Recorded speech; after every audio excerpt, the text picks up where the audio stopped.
G'day, this is Chris Savage from Heir Ministries in Australia, welcoming you to this session of the book of Hebrews.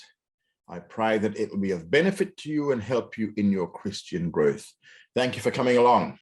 Well, welcome to this session of the book of Hebrews. Today we are looking at chapter 11, verses 4 to 31. In the last session, we had the fourth warning given to the Hebrews. They were warned against willfully sinning after being warned about going back to Judaism to escape persecution. And this sin would have involved a denunciation of the work of the Son, of the work of the Father, and of the work of the Holy Spirit. And if they did this, if they went back into Judaism, they would suffer physical judgment, which would be death in AD 70, and they'd also suffer a loss of rewards in the next life. The author reminds them of their former faith when they first believed, because when they first believed, they did suffer much in personal affliction and also in loss of property. But now he encourages them to continue on, to not shrink back, to not forsake the assembling together, and to not return to Judaism. They had exercised patience and endurance in the past, and now he's encouraging them to continue on like that, knowing that in due time, God will fulfill his purpose. He now encourages them by showing the endurance of faith of the Old Testament saints and how they won the battle through patient endurance. Remembering also that faith gives substance to the things that are hoped for, and it demonstrates provable reality to the things that we don't see. It gives assurance that the other world, the unseen world, does exist. And as a believer, our life is lived in the assurance of the reality of things which are even outside of what we experience physically. So although these things these future things are unseen, and the one with faith is convinced of the reality of them. And the Old Testament saints, their faith was observed by others, and there was a witness to it that it was genuine. And they received a promise from God. They claimed that promise, and they patiently endured until the promise was received.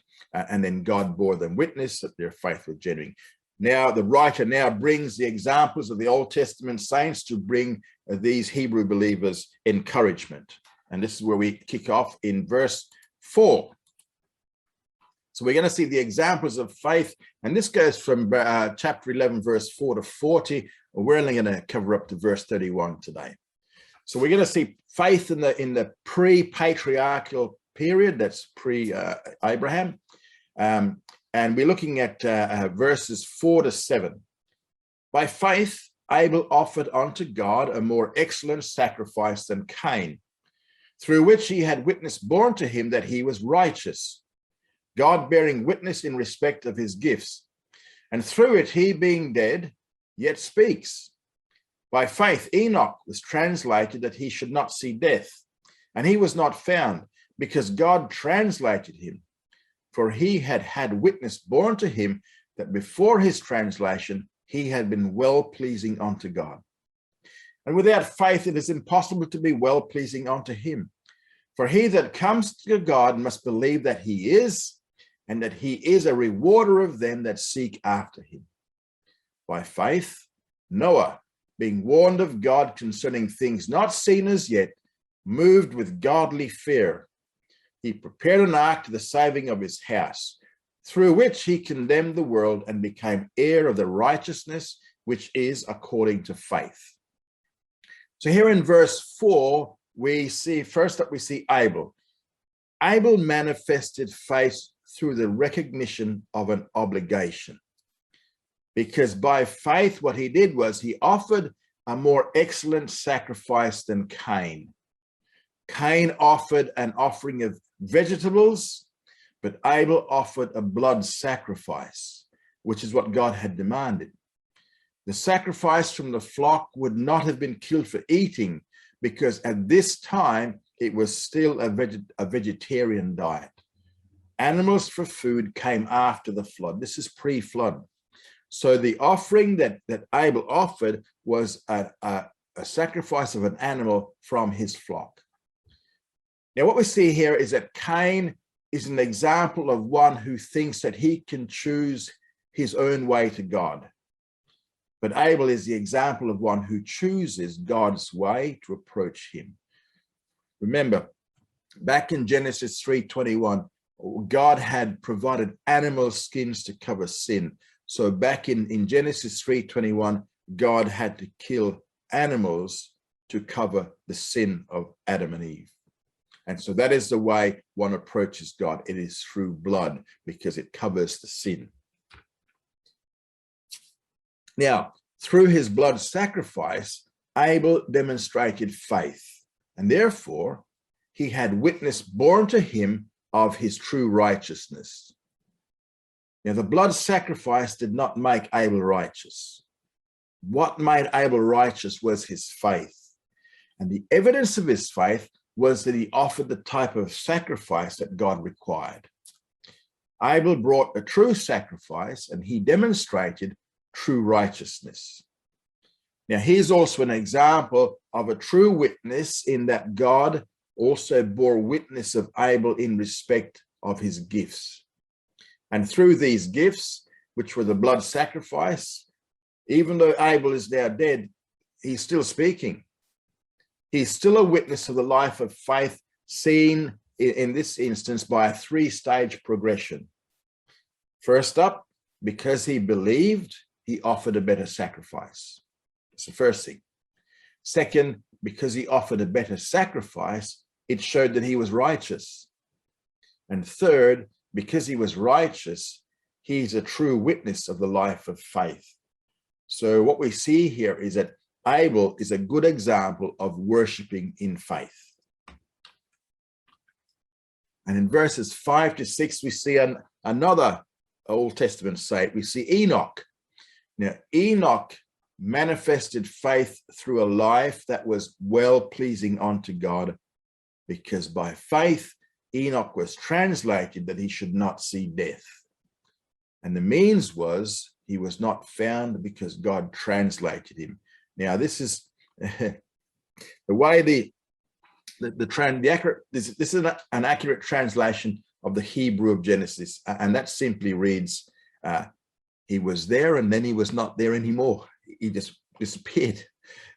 He was there and then all of a sudden he was gone. Why? Because God translated him.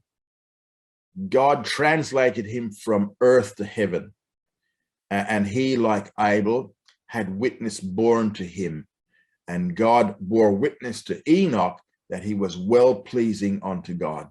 And that's in you can find it in Genesis 5, verses 22 to 24. Genesis 5, 22 to 24. So Enoch was well-pleasing unto God before his translation. And the fact that he pleased God was evidence of Enoch's faith. And the act of translation has a concept like what we're looking for today of being raptured from earth to heaven. It doesn't simply mean transferring geographically from earth to heaven, but it means a transformation of the body. It goes from mortality to without death to immortality, and such a change which is going to pass over the living at Christ's coming. So that's what's going to happen to us in the near future. And we find that in 1 Corinthians 15, verse 51 and 52, how we are changed. It's a translation. It's a transformation whereby, as I said, corruption puts on incorruption, mortality puts on immortality. And since Enoch was translated, it means that he will never return to die. And down in Revelation 11, where we have two witnesses, a lot of folks said, well, Enoch would be one of those witnesses because he was translated. He didn't die. So the principle the author brings out here in this little section here is that without faith, it is impossible to be well-pleasing to God. Enoch was well-pleasing to God, and it is because he had faith. Enoch walked with God by faith, and that is exactly what these Hebrews must now do. They must walk by faith, trusting in God. The one coming to God must believe two things. First of all, that he is. He must believe that God exists. Again, we're placing our faith in something that we don't see, but that's what faith is. We're placing our faith in something that we know he's there. That's the first step to faith, to believe that God exists. And the second, one must believe that God is a rewarder of those who diligently seek him. And this is the first step of faith. And Enoch here is a good example of walking in faith. In verse 7, we have another one. We have Noah. Now, Noah exercised faith through obedience, in that by faith, Noah prepared an ark to the saving of his house. And the basis of the building of the ark was that he was warned of God. He was warned of God of things not yet seen. Now, remember, until the time of Noah, it had never, ever rained upon the earth, and there had never been a flood. So people had never seen water coming down from the heavens. Earth was watered from the dew from the earth.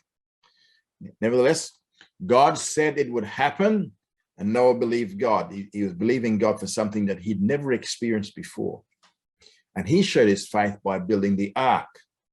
By faith, Noah, being warned of God concerning things not seen as yet, moved with godly fear, prepared an ark to the saving of his house. And the Greek word here for godly fear means a pious care. It's to have a pious or a religious concern. And through the building of the ark, Noah accomplished two things. The first thing he accomplished is that he condemned the world. The world was condemned by Noah's life and testimony. Noah was a just man, and he was perfect in his generations, and Noah walked with God. And you can see that in Genesis 6:9. Genesis 6:9. Now, while he was building the ark, it was a visible sign of the people's unbelief. The second thing he accomplished is that he became heir of the righteousness which is according to faith. So this is a righteousness that came out on the basis of faith. God imputed righteousness to him because he believed God. So Noah is a good example of the obedience of faith, or obeying in faith. Now, we've finished with the pre-patriarchal period, and now we look at the patriarchs. And this goes from verses 8 to 22. And most of this section, verses 8 to 19, actually, will deal with the life of Abraham. And he's a great example of the life of faith, and who manifested faith in several ways. In verse 8, he showed faith by leaving the land of his birth. Verse 8, chapter 11. By faith, Abraham, when he was called, obeyed to go out onto a place which he was to receive for an inheritance. And he went out not knowing where he went. So the very act of departing from his country showed Abraham's faith. By faith, he obeyed, and he went to a place he would afterward receive as a future inheritance. And, the word which we see obeyed here, we think, oh, well, it's just obeyed, but it actually means that Abraham obeyed immediately. And the Greek text has what is a present participle, which means the action occurred at the same time as the main verb. So while he was being called, while God was calling him, Abraham obeyed immediately. So while God was still speaking, Abraham was getting up to obey immediately, so demonstrating his faith. Now, when he first left Ur of the Chaldees, and later he left a place called Haran, he didn't know where he was going. He was just told to leave and head out. He only knew that God was telling him to go. And in the account of Genesis 12:1 to 3, God simply told Abraham to go to a land that he would show him. Abraham just he was to keep on walking until God told him to stop. And what we see, and that's Genesis 12:1 to 3. And what we see here is Abraham is showing the pilgrimage of faith. God just says, right, get up and leave, and I'll tell you when you can stop. Another way Abraham showed his faith, we see in verses 9 to 10, by becoming a foreigner. By faith, he became a sojourner in the land of promise, as in a land not his own, dwelling in tents with Isaac and Jacob, the heirs with him of the same promises. For he looked for the city which had the foundations, whose builder and maker is God. So here in verse 9, by faith, Abraham now becomes a sojourner in a land of promise. He's dwelling in tents with Isaac and Jacob. So he now comes to the land that he's destined to own, and he came not as an owner, but he comes as a stranger. He came and lived as a sojourner in tents in the land. And the Greek word for dwelling means to live as a stranger in temporary dwellings. And this is the land that God promised him. So for the rest of his life, from the time he entered the land until he died, he lived in tents. And he lived in tents with the heirs with him of the same promise. And that's Isaac and Jacob, because they were fellow heirs. For the Abrahamic covenant was sustained only through Isaac and Jacob. So they are the three, Abraham, Isaac, and Jacob. He was not sustained through the other sons, because remember, Abraham had other sons. Abraham firmly believed that no matter how long it took for the covenant's fulfillment, even if it meant it would be fulfilled beyond the grave and would require a future resurrection, one day he knew that he would own the land, because God made a covenant with him. God made a promise to him. But for now he was a stranger, and he was living in a tent in his own land. And then in verse 10, it says, for he looked for the city which had the foundations, whose builder and maker is God. So Abraham looked beyond the land, and he was looking now for a city that has foundations which God has built. So what Abraham was looking for he was looking for the heavenly Jerusalem, of which God is both the builder and maker. We don't have a lot of detail concerning the heavenly Jerusalem. We see it 3 more times here in the book of Hebrews. We see it in Hebrews 11, verse 16, in chapter 12, verse 22, and in chapter 13, verse 14. It's also mentioned in Revelation 21 and 22, the last 2 chapters. Revelation 21:1 to 22, verse 5. Now, it was the heavenly Jerusalem which Abraham believed was his ultimate promised land. And this was in addition to also the land of Canaan. So it wasn't replacing the land of Canaan. It was in addition to the land of Canaan that he was promised. And this is the secret of his patient endurance. And what we see here is that Abraham illustrates the patience of endurance. He's waiting. He has been waiting for a very long time, but he knows it's going to happen. Now, in verses 11 to 12, the writer deals with the faith of Sarah. By faith, even Sarah herself received power to conceive seed when she was past age, since she counted him faithful who had promised. Wherefore also there sprang of one, and him as good as dead, so many as the stars of heaven in multitude, and as the sand which is by the seashore, innumerable. So in verse 11, he now deals with the faith itself. Through faith, Sarah received strength to conceive seed. Now, so Sarah's ability to conceive seed was by faith. But if we go back to Genesis 18:12, what we see here seems to contradict Genesis 18:12, because back in Genesis 18:12, it says that Sarah laughed out of unbelief. She didn't believe what the Lord was saying. She laughed back then because she was not exercising faith. So does the writer of Hebrews 11:11 misinterpret Genesis? Is that what he's done? Well, the Greek, we need to look at the Greek. The Greek meaning for to conceive seed will clarify this. It's a little bit more graphic. The Greek literally reads the depositing of sperm. And this is actually the male action So what this does is, when you look at the Greek, this shows that the faith to which the author is referring is not Sarah's faith. He's referring to Abraham's faith. It was Abraham's faith that gave Sarah the ability to conceive. And in that sense, she became one with Abraham by faith.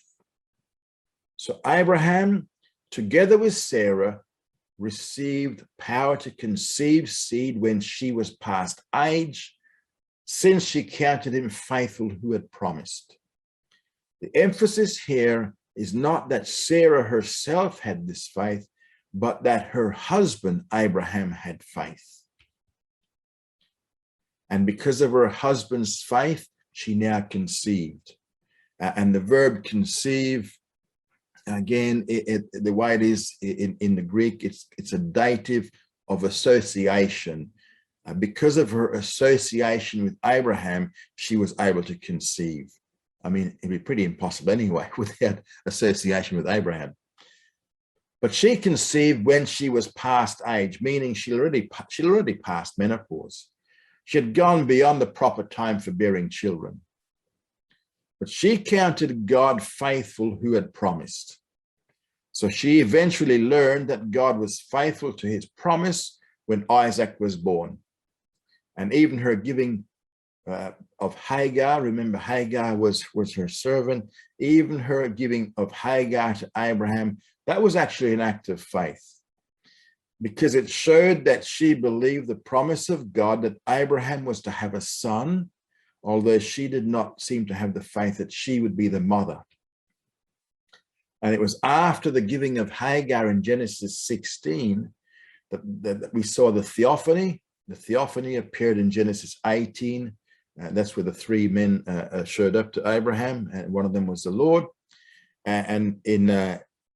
So we have a twofold message from the Lord, from the theophany. First of all, Sarah would have a son, and at that time Sarah laughed in unbelief within herself when she heard this. And secondly, Sodom and Gomorrah would be destroyed. So the second proclamation of the message, which was the destruction of Sodom and Gomorrah, was fulfilled very soon after. And that, when she saw that produced faith in Sarah, that the first proclamation that she would have a son would now be fulfilled, because she saw the second one happen, Sodom and Gomorrah being destroyed. Wherefore also there sprang of one, and him as good as dead. So many as the stars of heaven, verse 12, in multitude, and as the sand which is by the seashore, innumerable. So this is the result. Wherefore? So the result of Abraham's faith was that there sprang of one, that is of Abraham, who himself was as good as dead, well, meaning that he himself by now had become sterile. He was old.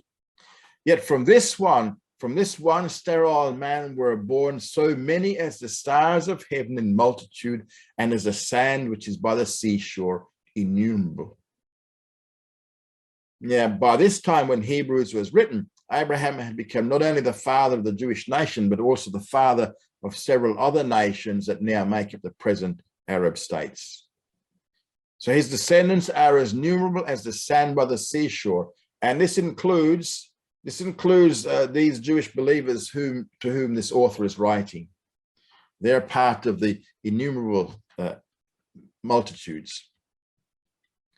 And in verses 13 to 16, we now see faith being described by dying, in death. Verse 13, these all died in faith, not having received the promises, but having seen them and greeted them from afar, and having confessed that they were strangers and pilgrims on the earth. For they that say such things make it manifest that they are seeking after a country of their own. And if indeed they had been mindful of that country from which they went out, they would have had opportunity to return. But now they desire a better country, that is, a heavenly. Wherefore God is not ashamed of them to be called their God, for he had prepared for them a city. So in verse 13, the writer points out that the patriarchs eventually died, they all died, and the promises were not fulfilled in their lifetime. They didn't see the fulfillment of these promises, but they were willing to greet them from afar. They knew if they died and the promises were not yet fulfilled, the promises would be fulfilled in another lifetime. The patriarchs were willing to live their present lives, confessing they were strangers and pilgrims on the earth, and they were willing to wait for their reward in the next life. Now, as strangers, what does that mean? It means that they were living in a foreign land without citizenship rights. As pilgrims, they had no permanent possessions. And according to verse 14, this shows that they were seeking for a better city and a better country of their own. And the very fact that they called themselves pilgrims and strangers shows that they desired a homeland during their lifetime. It was not God's will to give them the land in their lifetime, but they were willing to receive it in another lifetime. They were looking from afar off. Now, in the millennium, in the kingdom, Messianic kingdom, this promise will be fulfilled when Abraham, Isaac, and Jacob will own the promised land. Jesus said that many will come from the north, south, east, and west to recline with Abraham, Isaac, and Jacob in the land. And we find that in Matthew 8, verse 11, Matthew 8, 11, and Luke 13, 39. Luke 13, 39. Or 29. One of the other. Now, verse 15 states that if they had tired of waiting for God to give them the land, they could have returned to where they came from at any time. And they could have either gone back to Ur of the Chaldees or back to Haran. The life of faith, but they didn't want to. The life of faith is a willingness to give up past achievements and comforts and live out the rest of life in discomfort for the sake of a better promise. While they did not receive much of the promise, they kept on looking. They were looking forward to it. In verse 16, it states that the patriarchs knew that they would receive a better country, a heavenly one. They knew that one day they would be in the heavenly Jerusalem, which is going to be far, far better than anything found on earth. Therefore, they stayed put. They were willing to wait and not go back to where they came from. And so too, these Hebrew readers, they should renounce the opportunity to go back to Judaism, their former religion, and should persist in longing for a better country, a heavenly one.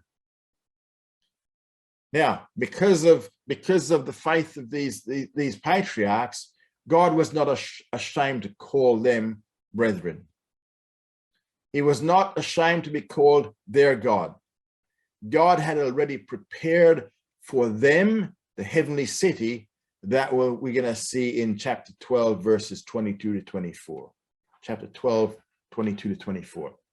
They have a superior home, the New Jerusalem. Now, what's been said so far? So far, what we've seen is that the patriarchs lived according to faith. They did not receive the totality of the promise in their lifetime.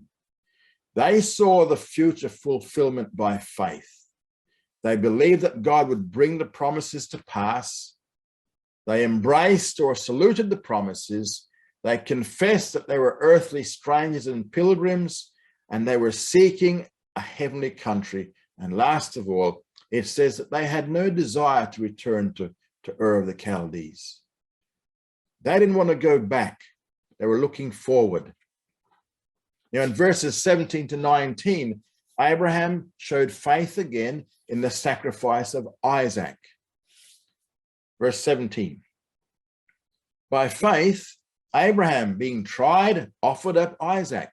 Yea, he that had gladly received the promises was offering up his only begotten son, even he to whom it was said, in Isaac shall your seed be called, accounting that God is able to raise up even from the dead, from whence he did also in a figure receive him back.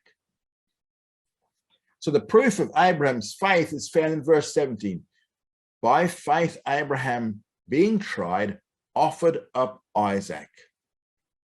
Abraham was the one who received the promise, and he knew by this time that the promise would only be transmitted through Isaac. The promise would not be transmitted through his other sons, of whom he had several. Once again, the Greek structure points out that Abraham immediately obeyed. While being tried, he offered up. Abraham didn't even pause to think it through. He received the command and he rose up to carry it out.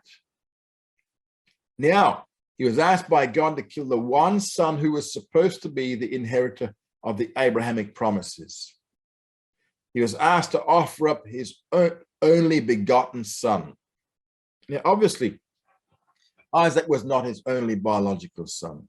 At that time, there was another son, Ishmael, and later on, Abraham actually had 6 more sons.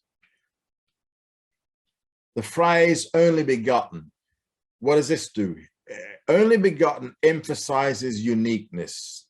It does not emphasize origin. Isaac was the unique son in 2 ways.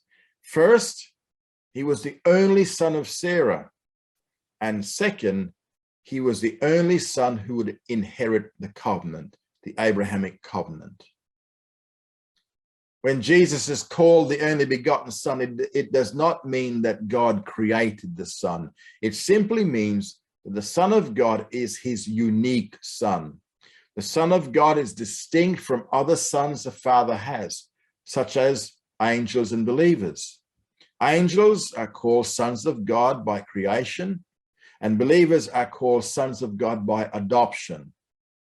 But Jesus, he is the eternal Son of God. And this is the mark of his uniqueness. Hence, that's why he's called the only begotten son. In verse 18, Abraham carried out the command in spite of the fact that the Abrahamic covenant was to be fulfilled in Isaac. It was to Abraham that God said, "In Isaac shall your seed be called." No other son would inherit the covenant.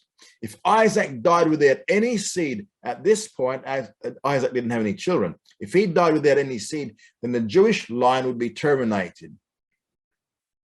Even in spite of that, Abraham obeyed immediately. Now, why was Abraham willing to immediately obey and kill his son Isaac? And this was on Mount Moriah. Why was he willing to do this? Verse 9 gives us the answer. The content of his faith rested upon the creative power of God. Abraham knew that God was able to raise up Isaac even from the dead. Abraham firmly believed that if he had to kill Isaac before Isaac had children, then Isaac would be resurrected to have children and fulfill the promise. Now, there's a principle contained in the scripture that if God makes a promise to an individual and that person dies before the promise is fulfilled, then God is absolutely obligated to raise that person back to life to fulfill the promise. God had made promises concerning Isaac, including the promise that Isaac would have children, which at this point he didn't have. So Abraham knew that if he had to kill Isaac, then God would have to raise Isaac from death to life. We see there, from whence he did also in a figure receive him back. In a figurative sense, Abraham did receive Isaac back from the dead, because as far as Abraham's mind, heart, and his commitment were concerned, his son Isaac was as good as dead. Abraham was not going to hold back his hand from killing Isaac.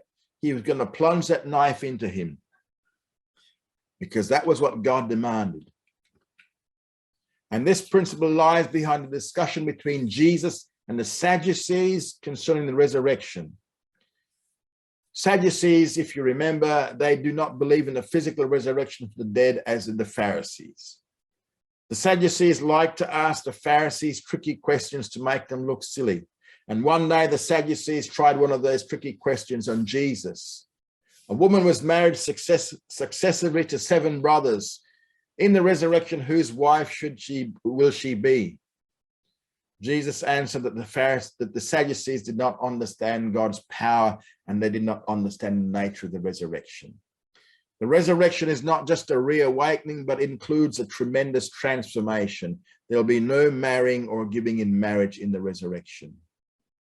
Then to prove the resurrection, Jesus quoted from Exodus 3, verse 6, where God said, I am the God of Abraham, the God of Isaac, and the God of Jacob.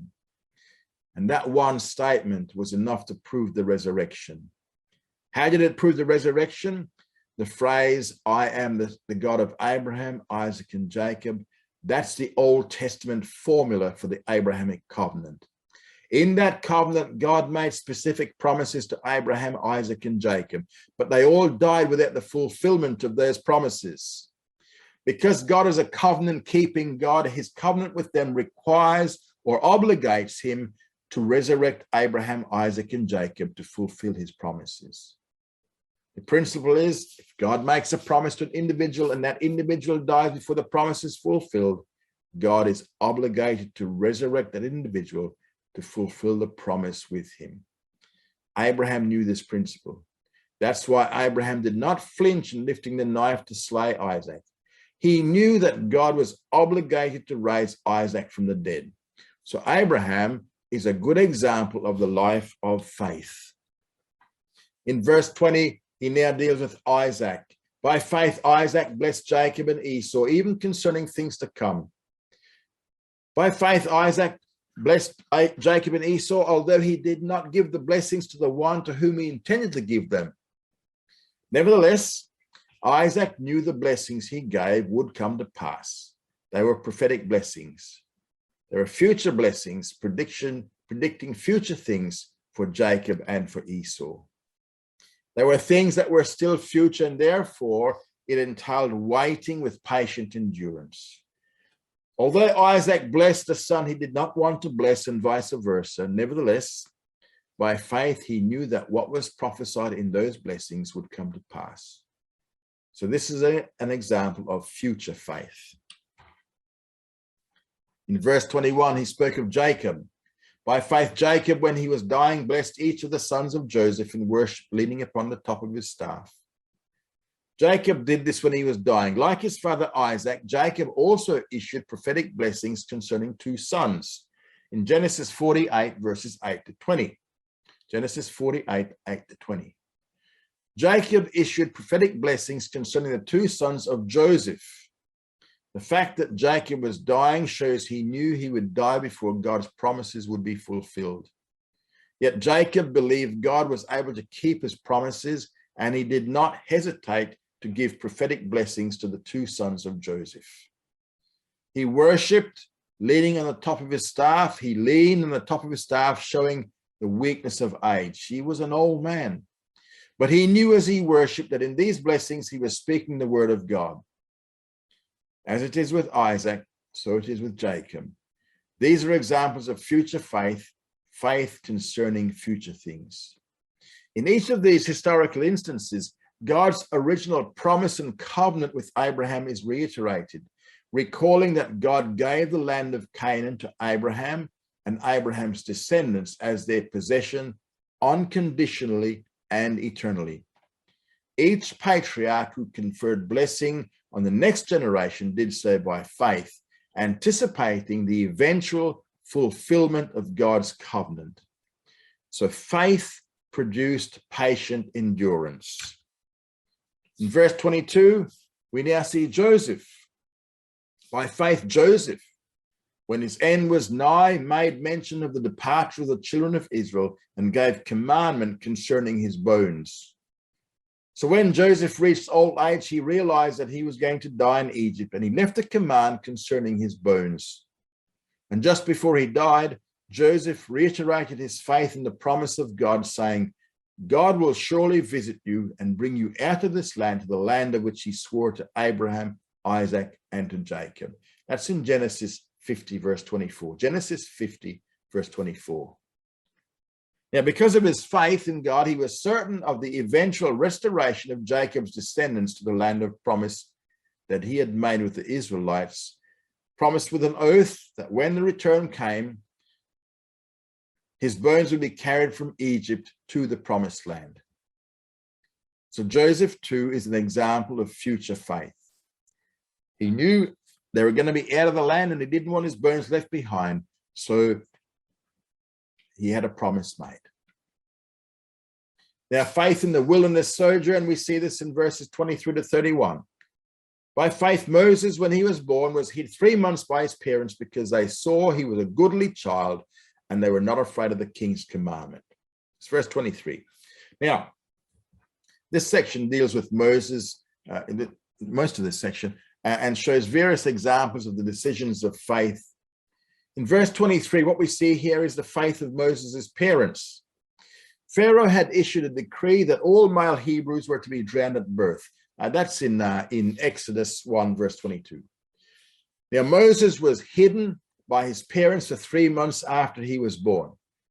Now, why did they risk their lives for 3 months to hide him? Well, because they saw he was a goodly child. Now, every mother thinks that their child is a goodly child. However, the Greek for goodly means much more than what the English implies. It means that she and her husband recognized that God had a special plan for their son. And this word is used only twice. It's used here in Hebrews 11:23 and also in Acts 7, verse 20. And both times it refers to Moses. They hid their son because they knew that God had a special purpose for Moses. They did this in spite of the king's commandment. Now, Moses' parents lived in a time of great adversity, yet their faith operated even in the midst of their circumstances. Imagine all the baby boys around you are being drowned. Very adverse conditions. Yet faith works despite adversity, and faith accepts God's plan. In verses 24 to 28, the writer deals with the faith of Moses and points out two things. First, in verses 24 to 26, his faith was personal. In verse 24, by faith, Moses refused to be called the son of Pharaoh's daughter.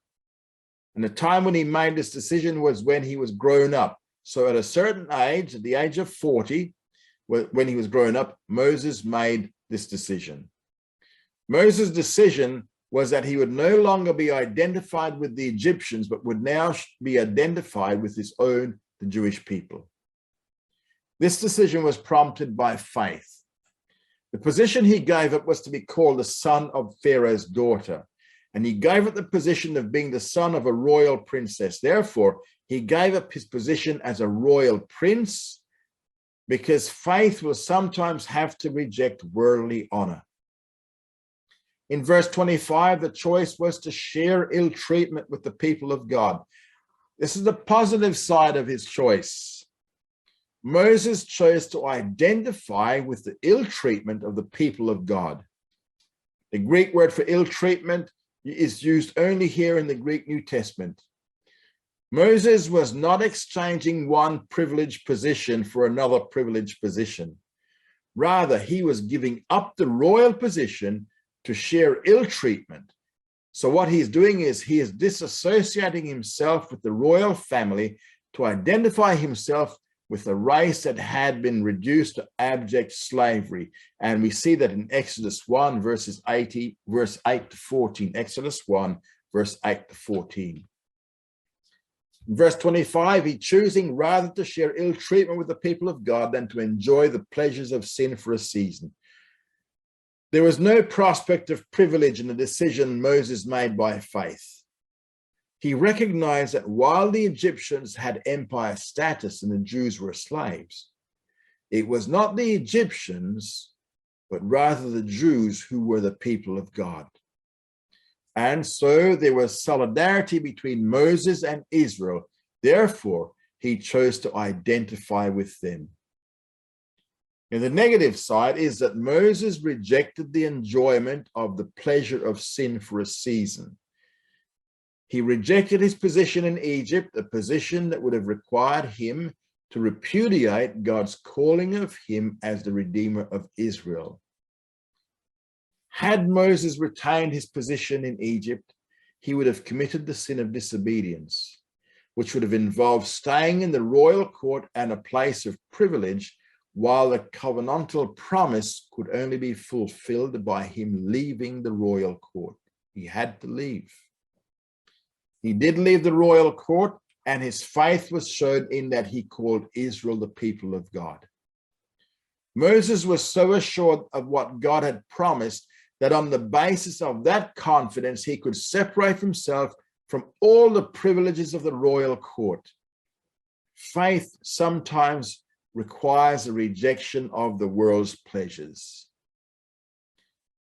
Verse 26, accounting the reproach of Christ greater riches than the treasures of Egypt, for he looked on to the recompense of reward. Now, verse 26 gives the reason for the choice that Moses made. He accounted the reproach of Christ greater riches than the treasures of Egypt. The word accounting here means to give careful thought. It deals with the circumstances that caused the act. It means Moses, he thought through the pros and cons of his decision before making it. Temporary loss followed by eternal gain would be greater riches than temporary gain followed by eternal loss. He chose to identify with the reproach of Christ. The Greek word Christ means the anointed one. It does not have to be a reference to Jesus. It may actually refer to Moses as the anointed one, because Moses may have recognized himself as being the one whom God had chosen to bring Israel out of Egypt. Another option here, as for the anointed one, is that it may refer to Moses as a type of the Messiah who had to bear the same reproach, sharing ill treatment with the people of God that Jesus would have to bear later on. We see that from Psalm 69 verse 9 and Isaiah 53 verse 9. Moses may have chosen to suffer the reproach that the Messiah would have to suffer later in the place of the treasures of Egypt. Now, the best option is that the Greek word Christ used here refers to Israel as the anointed nation. And you can see that in Psalm 89, verses 50 to 51. Psalm 89, 50 to 51. Moses chose to suffer reproach with the people of God. Why? Because he looked for the recompense of reward. He desired spiritual treasures rather than physical ones. Faith sometimes requires a rejection of the world's riches. By faith, he forsook Egypt, not fearing the wrath of the king, for he endured as seeing him who is invisible. By faith, he kept the Passover and the sprinkling of the blood, that the destroyer of the firstborn should not touch them. So the second thing the author points out about Moses' faith, we see in verses 27 to 28. His faith was public. He showed his faith publicly in two ways. First, we see in verse 27, he forsook Egypt. Moses did not fear the wrath of the king, for he endured as seeing him who is invisible. He knew the invisible God would help him. Faith rejects the world's pressures to conform. Now, the statement here that Moses did not fear the king again seems to be a contradiction, because in the Exodus account, it seems to imply in the Exodus account that the reason Moses fled was because Moses feared Pharaoh. But a careful reading of the Exodus account makes it clear that Moses did not flee Egypt due to a fear of Pharaoh. Rather, he left Egypt because he was rejected by his own people when they said to him, "Who made you a ruler and a judge over us?" We find it in Exodus 2, verse 14. Next, Moses showed his faith publicly when he kept the Passover in verse 28. By faith, he kept the Passover and the sprinkling of blood. Keeping the Passover meant that he slew the Passover lamb, and the sprinkling of blood meant that he applied the blood of the lamb over the lintels and the doorposts. The words translated Passover in that text literally means to hover over. The picture here is that when the Lord saw the blood, he would position himself over the door to protect all those who had sought refuge through blood by faith. And he would turn aside the destroyer who had come to execute the judgment. Now, no such example of deliverance from death had ever been seen like this before. Therefore, Those to whom this provision was given had to exercise faith in the God who promised he would be their protector from the judgment of death. Moses was one who exercised faith in God's provision and found deliverance from judgment. And he firmly believed this would save the Jewish firstborn. He did this because the destroying angel would not touch them. He went through all the details of killing the lamb and applying the blood of the lamb upon the lintels and the doorposts, because faith also obeys the details of God's word. 29, by faith they passed through the Red Sea as dry land, which the Egyptians, assigned to do, were swallowed up. By faith the walls of Jericho fell down after they had been encompassed about for 7 days. So in these three verses, 29 and 30, the author shows the faith of the Israelite people. Their faith was shown in 2 ways. First of all, he shows their faith in verse 29. They passed through the Red Sea by faith. They overcame natural obstacles. They passed through the Red Sea as dry land, but when the Egyptians tried to follow, they got swallowed up.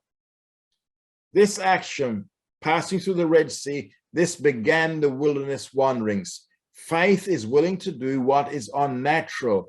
It is unnatural to take God at his word, step into the water and watch it divide. Second, the writer shows their faith in verse 30. By faith, the walls of Jericho fell. Again, the author here is showing that faith overcomes enemies. The Israelites defeated Jericho by encircling it and walking around it for 7 days. That was not the normal way to attack a city. But faith will sometimes require one to do what seems unnatural and illogical.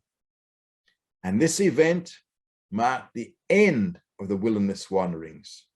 So what the author does here is that he uses the first act of faith passing through the Red Sea and the last act of faith encircling and marching around Jericho until the walls of Jericho fell.